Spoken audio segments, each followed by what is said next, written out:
नमस्कार आपण मानक बरखा महापात्र चैनल रे बहुत बहुत स्वागत। सब्सक्राइब करंतु बरखा महापात्र चैनल को और बेल आइकन को क्लिक करंतु सर्वप्रथमे आपण आम वीडियोज रो नोटिफिकेशन पाइबा पाए।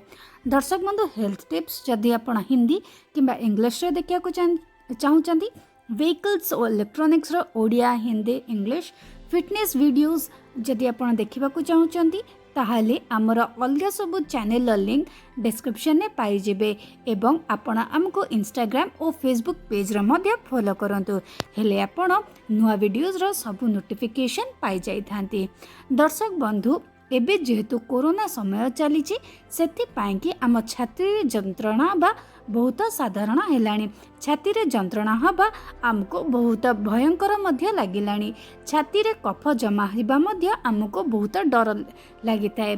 किंतु जानंतु कि छाती रे कफ जमा हवा किंबा छाती रे कफ हेबा आमर एलर्जी एवं आमर रिएक्शन गुड़िक जो सब इन्फेक्शन अच्छी किंबा वायरस अच्छी ताकू दूर करिया पे शरीर रे साधारणतः भाव रही थाए।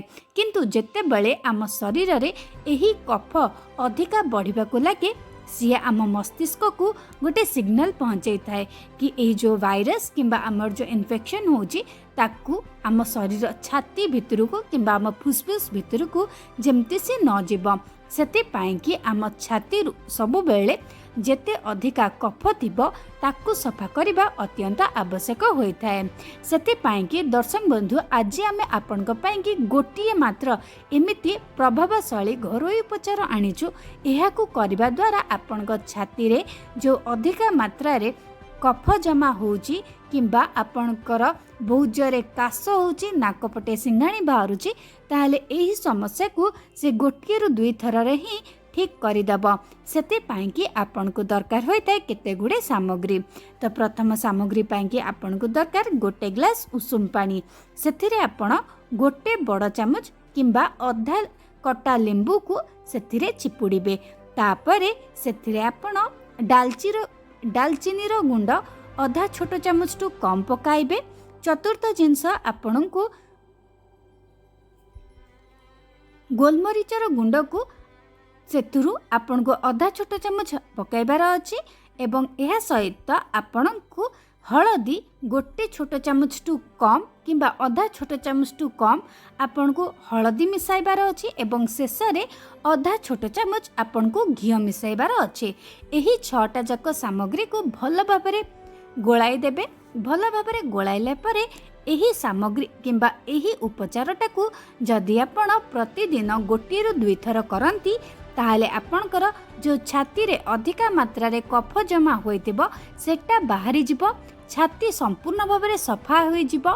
निश्वास प्रश्वास नबारे सहज हबो एवं आपणक छाती जो जंत्रणा होतिबो सिए मध्य भल होइताय। जेहेतु डालचीनी रे अछि एंटी इन्फ्लेमेटरी प्रॉपर्टी जोटा आपणक छाती रो जंत्रणा को दूर करिबारे सहायता करिताय। एहा सहित ब्लैक पेपर किंबा गोलमरीच गुंड रे अच्छी बहुत मात्रा रे पोषक तत्व जोटा आपणक शरीर को गरम करिवो एवं आपणकर जो कफ अच्छी ताकू तरळेबारे सहायता करिताय।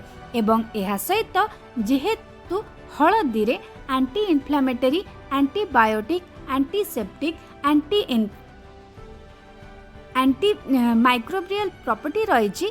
यही सबु जिनस आपण को सुस्थ रखिबारे एवं आपणक समस्या दूर करिबारे सहायता करता है। ता सहित आपणक छाती रु जदि कफ सफा हबा को सबुटु महत्वपूर्ण जिनस होचे सेटा होचे लेंबू। लेंबू रे अछि विटामिन सी जोटा छाती रु सबु प्रकार कफ को धीरे धीरे करी बाहर करिबारे सहायता करिवो एवं आपणकर जदि वायरस किंबा इन्फेक्शन फुसफुस को अटैक करिबार अथिबो ताठू मध्य आपण को दूरे रखिताए। यह सहित आपण को जदि एही उपचारटी भल न लगे एथिरे आपण अधा छोट चामच मोहु मध्य मिसाई के पी परिबे। हेले सेटा आपण को छातीर जो कफ अच्छी ताकू सफा करिबारे सहायता करिवो एवं आपणकर इन्फेक्शन को आपणकटू दूरे मध्य रखि थाए। आजिर वीडियो को शेष पर्यंत देखिया पे अनेक अनेक धन्यवाद। आपणक सहित पुणी देखा हबो अन्य एक नुआ वीडियो रे। सेते पर्यंत मते विदाय दियंतु। रहुची नमस्कार।